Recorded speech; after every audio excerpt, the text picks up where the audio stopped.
Class 5 के बच्चे, आज मैं आप लोगों को आपके हिंदी किताब से एक चैप्टर है एक्सरसाइज 7 राजा चंद्रगुप्त। राजा चंद्रगुप्त के बारे में मैं बता रहा हूँ कि राजा चंद्रगुप्त राजा कैसे बना, चंद्रगुप्त का बाल्यकाल कैसा था, किस तरह से किस विषम परिस्थिति में उनका जीवन चला, कैसे उन्होंने अपने पिताजी को आज़ाद कराया, किस तरह उनकी शिक्षा दीक्षा हुई और वह किस तरह से सम्राट बने। इस कहानी में सबसे पहले वह एक जगह बच्चों के साथ, अपने मित्र मंडली के साथ वह चोर सिपाही का खेल खेल रहे थे।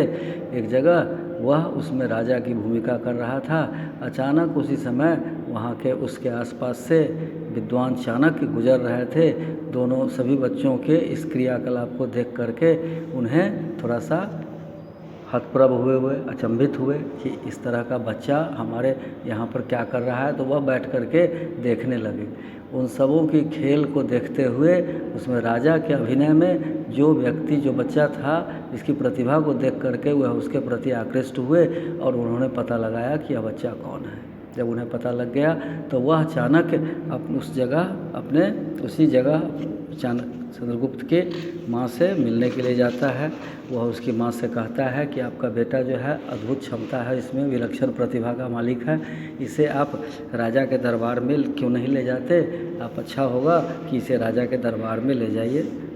वह कहती है कि राजा तो बड़ा ही निर्दयी है, इस राजा के कोप से मैं डरती हूँ, क्योंकि इसी राजा ने हमारे पति को कारागृह में डलवा दिया है। तो जब चाणक्य ने उसकी माँ को ढाढ़स बंधाया, भरोसा दिलाया, तो उसकी माँ उस बच्चे को लेकर राजदरबार में पहुँचती है। जब राजदरबार में पहुँचती है तो राजा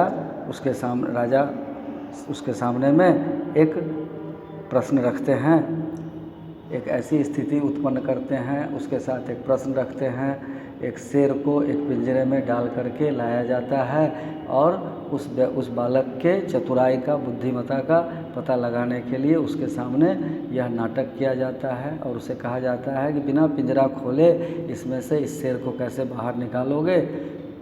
वह बालक जो था कुछ देर तो बड़े गौर से शेर को देखता रहता है। जब उसे यह आभास हो जाता है कि यह शेर इसमें प्राकृतिक शेर नहीं है, मतलब वह कृत्रिम शेर है, और कृत्रिम शेर है तो वह किस चीज़ का बना हुआ है। जब उसे यह आभास हो जाता है तो उसने राजा के द्वारा यह कहलवाता है कि मुझे थोड़ी आग की व्यवस्था कर दें।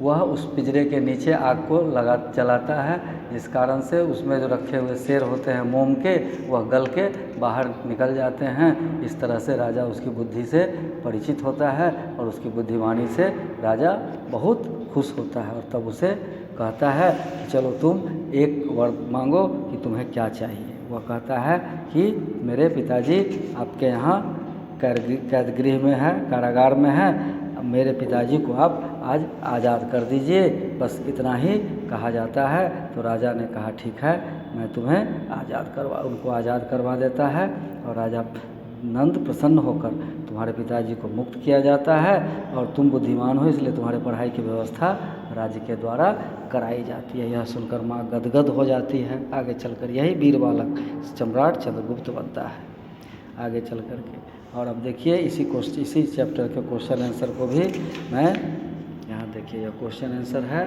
कि आधुनिक शहर पटना का प्राचीन नाम क्या था। अब इसके क्वेश्चन आंसर को मैं आपके समक्ष रख रहा हूँ। अब इसका आप स्क्रीनशॉट कर लीजिए ताकि आने वाले दिनों में आप इसके क्वेश्चन आंसर को लिख सके ठीक से।